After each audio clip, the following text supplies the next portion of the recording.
in Tokyo in September. But I want us to get into our conversation this afternoon since we are talking about athletics, and it's about the 22nd edition of the Standard Chartered Nairobi Marathon. Joining me in studio is David Mwendi, who's the chairperson, the local organizing committee of the marathon. Good to have you here on Scoreline. Good afternoon, David. How are you? Good afternoon, and thank you very much for having me. Are you excited about the 22nd edition? Oh yes, looking forward to it. All is set. We're still working out the details, but yeah, looking forward to a great event this year. Yeah. Earlier, a month back, you had the launch at Uhuru Gardens. How was it? I think the launch is always one of the key milestones when it comes to this marathon. It kickstarts everything, and usually there's a lot of background work that comes into that. But I think what we try to do on the launch is just to tee up the event, give details around what our expectations in terms of how many participants we think we're targeting to host this year. Just give some highlights around what we're trying to do differently. Bring in our partners as well, because we work with a number of partners to make this event what it is. So it's usually a great and a critical milestone for us when it comes to the marathon. So it went very well. We had so many partners that came on board, about 20 of our partners. And yeah, so looking forward to how the event will pan out. This is the biggest event that we have when you talk about, marathon running in the country. It's not even, it's the biggest marathon event that we have in East and Central Africa. Does it give you sleepless nights, having in mind that you're the head of the organizing committee, and you have to make sure that everything is pitch perfect before that happens? Actually, it's the largest single-day event from a sporting perspective in this country and East Africa, as you mentioned, not just about the marathons, but from a sporting event. In terms of does it give me sleepless nights, I mean, we've got a fantastic team that works on this, and we start our preparations immediately we close the previous edition. So we've got a very good team that works with our different partners to deliver this. Obviously, our desire is always to improve from one edition to the other. So obviously, yeah, some of the nights, yes, you have to think about what could go wrong. Sometimes we do get some challenges that come along the way, and we have to manage those. So, but to answer your question, I think I have confidence in the team that we run the marathon with. It's not just my show. We have within the bank and also other partners that we work with, and we start preparation very early. So that makes it easier for us to deliver. 22 editions. This will be the 22nd edition. So 21 editions that you've had. Yeah. I mean, what makes the 22nd edition different from the 21 that we've already experienced? Yeah, this year we are going all out, literally. So over the number of years that we've run this marathon, the 21 editions that we've had, what we always target to do is to learn from the previous experiences. And that helps us as a building block into the next. So coming into this edition, the 22nd edition, one of the things that we are targeting is to increase our numbers. Last year we registered about 25,000 runners. This year we're targeting 30,000, and that's deliberate, because at the back of this marathon, the proceeds that we generate from this marathon go into our social impact activities that we call Future Makers, which focuses on employability and entrepreneurship. So the reason why for us the numbers are critical is obviously because it helps us to raise money for these social events that we carry out. But I think in terms of incrementally, we've tried to make sure that every edition is different. So for example, one of the biggest challenges and feedback that we get from the participants and the various partners is around how, because remember we have different categories of races on the same day. If you look at the world majors, it's always a 42-kilometer race only. For us, we have a 10,000-kilometer race at 21. We have a 21 wheelchair, a family fun run. So putting all those together is always a challenge. And one of the feedbacks that we've always gotten is, how do we make the finish very clean? So because most of the races other than the 5-kilometer family run finish their race at Uhuru Gardens. So we have to make sure that the finishing channels are as clear as possible. So one of the things that we're trying to do with regards to that is obviously to try and stagger a little bit the start times. We've pushed forward one of the races by about 15 minutes, which then creates a bit of space for the other finishers.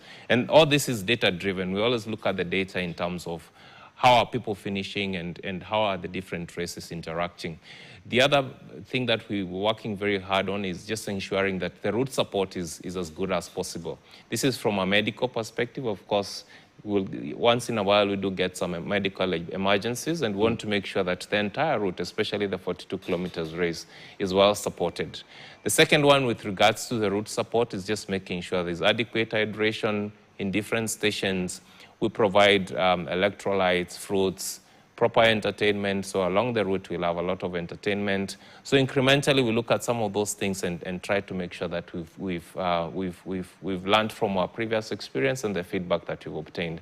And obviously, at the village, once we finish, it's a real carnival event. We'll be bringing in some good artists, as usual, lots of dancing, and our partners will be displaying a lot of merchandise. So there's a lot of support, and as I mentioned, it's the single largest sporting event in this country. David, I remember the first time I covered the Stanchart Marathon. I think it was back in 2017. Yeah. Somebody came out of nowhere and went and, cut the tape, and it was announced as the winner, but people realized that, this guy has not been running. Yeah. And after that, you guys introduced technology and tracking. If you can tell us how that has, made the race even better as years have gone. Yeah, so we've got technology that tracks every runner, and the bib that you actually wear has some chips that are meant to make sure that everybody is being honest. And if I'm running 42 kilometers, that I've indeed ran the 42 kilometers. So that has really improved. And I think the other thing that we normally work with is Athletics Kenya. They really give us a lot of support from a logistics perspective. What other learnings have been in other marathons, they bring that onto the table, just to make sure that in addition to the technology that we've introduced, that the route is well supported, the technology is actually working, so that at the end of the day, if you're awarding our winner, then it's somebody who has actually rightfully won. Tell us about the relationship you've had all these years with Athletics Kenya, now that you've mentioned them. I mean, you can't do a credible marathon without Athletics Kenya. They're the owners of marathons and athletics in the country. So, as I mentioned, the moment you finish one edition, we actually sit down and collate all the feedback. And part of the things that Athletics Kenya brings on board is, for example, supporting us in measuring the route, making sure that the different levels of elevation meet the world standards. Because one of the other things that I have to mention is that it's the only accredited world race run in this country, road race in this country by World Athletics. For you to get that accreditation, then your local chapter, in this case, Athletics Kenya, must be comfortable with what you're doing. So they provide us with a lot of support. They even measure the air quality on the day. So there are quite a number of initiatives, but even going back to the elite runners, because a big portion of what we try to do in this marathon is to make sure that this is a launch pad for elite runners. One of the things that they do is actually ensuring that the testing that is required is actually done. The preparation for these elite runners that they need to go through is actually done. So there's a lot of coordination that we have to work together, and Athletics Kenya is a true partner for us in this. How does it make you feel knowing that, this race has launched the careers of many athletes who have gone now to dominate the world and they've won many races outside the country? I mean, it gives us great satisfaction, because that's one of the things that, as part of the objectives of this race that we run or we organize, that's one of the things that we desire to achieve, which is basically creating a launch pad within Kenya where our athlete runners can get a first-hand experience, and out of that they can go and conquer the world. So that's great for us, and it keeps our flag flying high when it comes to organizing marathons in this country. There's somebody seated at home watching this, and they're asking themselves, how can I be part of this? How can I participate in Stanchart Marathon 2025? So two things. First, obviously, register. Go to www.Nairobi Marathon and register. But I'll keep on saying that running is not for elite runners. Anybody can run, and that's why we have different categories of races to cater for everybody. If you have a young family and your children want to come and get a first-hand experience, we have a very well-supported 5 kilometers family run race. We have 10,000 kilometers for those who want to test themselves. There's 21, 42. And even for the people who are differently abled, we have a wheelchair race that that we run. And one of the things that has happened this year, UNDP has come on board to support us, especially on the race, on the wheelchair race. And the desire is to make sure that we cater for the needs of all the differently abled people. And the other thing is that, I mean, you don't have to fear. You can come and walk. Running is just about, I mean, I think it's one of the simplest ways of keeping fit and actually even for your mental health is very good. So just come, but I would encourage people before the race, just start your preparation so that on the race day, you're actually going to have fun. It boosts your fitness and it just falls in place. And there are those who will be asking themselves, how much is it do you have to give to the winner? We haven't completed our discussions around the prize money this year, but usually we pay upwards of 2 million to the winners of the 42-kilometer race. That's both men and women. And the other different race categories, we also have some good prizes. So, and that's one of the things that has helped in attracting the elite runners that we normally get. Yeah. And you say the proceeds of, from this race go to the Future Makers. Future Makers. Tell us about the Future Makers program. So the way Standard Chartered looks at community impact and social responsibility is to pick a few pillars and try and do a very good job at it. So under Future Makers, we have two main pillars. The first one is entrepreneurship.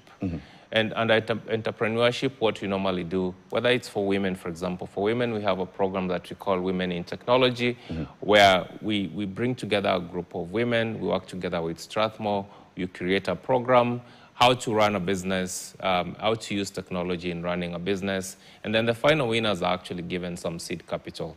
And the stories that we've gotten out of that are very fulfilling in terms of the impact this has done to those entrepreneurs. So that's one pillar. The second one is around employability, where basically we look at especially young people that are looking into getting into the job market. You'll be surprised how many people struggle to write a CV or to present themselves in an interview. And we work with our partners, a lot of universities, including both private and public universities, and sometimes high schools, where we just go and do mentorships around how do you present yourself, how do you get yourself opportunities to enter the job market. So for us, that's very big, and we focus on both differently able people and everyone else. But we just make sure that one of our focuses is just to run those two programs under Future Makers. Before we wrap this up, what should we expect on the 26th of October? I mean, as we are going all out, this is going to be the greatest of the editions that we've run. So out of the 21 now, getting on to the 22nd edition, it's going to be bigger, better in terms of we've learned from a lot of the feedback that we've received. We've made sure that, for example, the support on the route is top-notch. Looking forward to the 30,000 participants. And one of the things that I must mention is that we anticipate by the 15th of October, we'll have achieved our target and close the registration. So my urge to Kenyans is, please, I know we are last minute, but we're serious when we say we'll actually close the registration before. Yes. Aside from that, there is also the campaign of, telling Kenyans about improving health. Yeah. Yes. I mean, what I've observed actually, if you look at the COVID period, a lot of Kenyans started running. And what I've seen is, and from my own personal experience, running is one of the easiest and cheapest ways to achieve your fitness goals. You don't have to pay for an expensive gym. You just need to have a good pair of shoes and a place where you can run. And you don't have to actually start with running itself. You start by walking. Today you do 3 kilometers, the following day you do 5, the following day. And it builds up and your body starts actually asking for it. So for me, that's one of the things that I've observed with Kenyans. And this marathon then gives a lot of opportunities to people to actually start doing that. So there are very many health benefits of running, from a mental perspective, from a physical health perspective. But I think what I would like to encourage everybody is that don't think about this as an elite sport. Anybody can do it, and I think we've seen very many examples of people that have actually grown from a fitness perspective, just from the initiative of joining the Nairobi Standard Chartered Marathon. Let me take you back a bit. You spoke about, you have a wheelchair, but the Standard Chartered Nairobi Marathon is all about inclusivity. If you can highlight that one more time. Yeah, so our main focus has always been on the wheelchair race, but actually some of our partners, especially UNDP, has actually challenged us and said, there are people with different other sets of disabilities that you need to cater for. And we are working together to look at, for example, how do we make that race more inclusive. We've actually also worked with our partners to make sure that the wheelchairs that the runners are using is comfortable and well supported, because that's one of the challenges you'll find on the wheelchair race, where a lot of the participants don't have the right gear. So we're working with some of our partners to make sure that we're improving on some of those areas so that the race is more inclusive. Yeah. Now that you've mentioned partners, Mukami is here. Good afternoon, Mukami. How are you? Good afternoon. Good to have you on Scoreline. Thank you. Happy to be here as well. Yes, let's talk about the 22nd edition of the Standard Chartered Nairobi Marathon. Why have you decided to be part of this race? Okay, so as Qual, we are one of the very valued partners of Stanchart. We've done that before. This is the second time. And one of the reasons that we decided to partner with Standard Chartered Marathon was because we are promoting a healthy lifestyle. We've seen consumers moving into that space. And in line with that, Heineken, one of our popular premium beer in the market, has extended into a zero range, a zero offering, which is now one of the reasons why we're saying this is one of the partners that are very critical. We are promoting responsible drinking with Heineken Zero. After work, you don't have to feel guilty or feel like you're left out with friends. And even for the people who are now moving into the wellness, they are reducing alcohol intake or stopping all the same, but I still want to feel as part of of a group or a team of friends. So with the extension of Heineken Zero, we're able to cater for that. Yeah. As an individual, what are your thoughts on the Standard Chartered Nairobi Marathon? I think it's a really good initiative.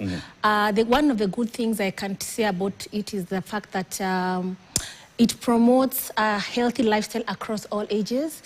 You don't have to be also, you don't need to go to a gym. You can. It's part of running. Running costs like nothing. Yes. So it promotes wellness without feeling like you have to break the bank, like you have to be in the gym, So once you get into that lifestyle, now it becomes, normal. Just wake up or do an evening run or do it with friends and connect.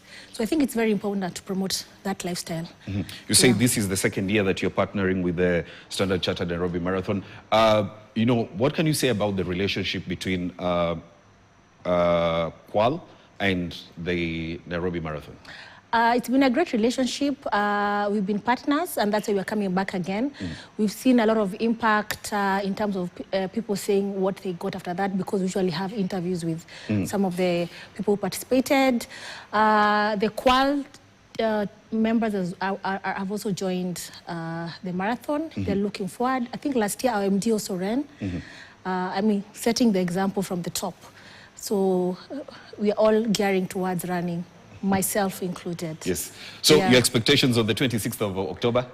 Very exciting. I remember the turnout last year was really, really good. And I'm sure this time around, from what people experienced last time, there's FOMO, you go talk to your friends. The fact that you participated makes them want to join. And then, families join, kids. It's exciting, and you connect. As you walk, you connect with people. After that, you go and relax. That whole experience is amazing. The whole experience is amazing. Thank you very much, Mukami from Qual, and also David, of course, who's the local organizing committee chairperson, for coming and talking to us about the 22nd edition of the Standard Chartered Nairobi Marathon that will be taking place on the 26th of October here in Nairobi. We are looking forward to that, of course, and we'll be waiting to see who comes out as the winner in both the men and women's races. But for now, did you watch yesterday's match? Yes, I did. What are your thoughts? Disappointed with the outcome, but obviously I think the boys really gave their best. Yeah. The boys gave their best. Mukami, you watched the match between Kenya and Madagascar?